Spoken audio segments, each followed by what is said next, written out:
building out in an environment where people don't know you. How did you get the word out? Like, what did you do to share who you are and what you did? Yeah, hired some really bad marketers. Yeah.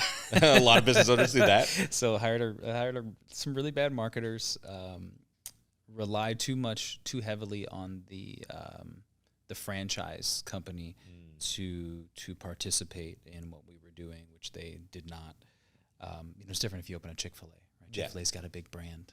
I open up a smaller rehab facility that doesn't have a big brand across the U.S. It's a little different marketing situation that you have to pay attention to, right? But in the midst of that, it's not. I never had to market for a actual healthcare practice. Right. I never had to do that. And so what we did was go back to just the grassroots marketing. We go pounding pavement, knocking on doors, right? Hey, we're so-and-so. We have this brand new practice, blah, blah, blah. Oh, you guys accept insurance? No, we're cash pay. What? I can't send my patients to you. Why not?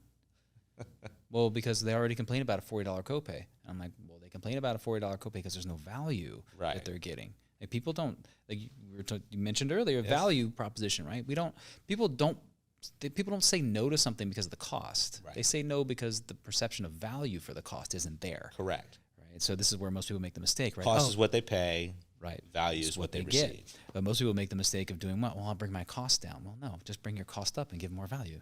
People will buy.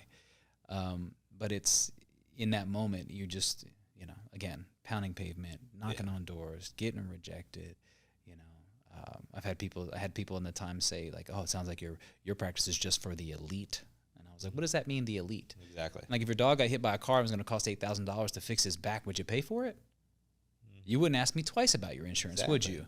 Exactly. Right? So why do we value my car, my dog, my stuff, right, over my own personal health if my insurance doesn't pay for it? Exactly. Right? And this is one of the things that just gets under my skin. I'm like, you will pay to have the 75th T-shirt that you don't need, but when I tell you it costs $250 to come see my doctor for an hour, you scoff at that. My insurance is going to pay for that? Really? Come on. Yeah. And it's perception. It is. And perspective.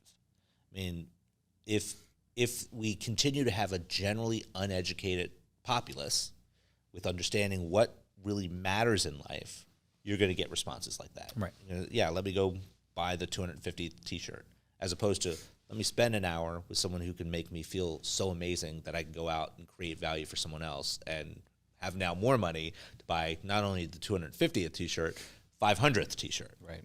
Yeah. I mean, it's short-sightedness, I think, a lot.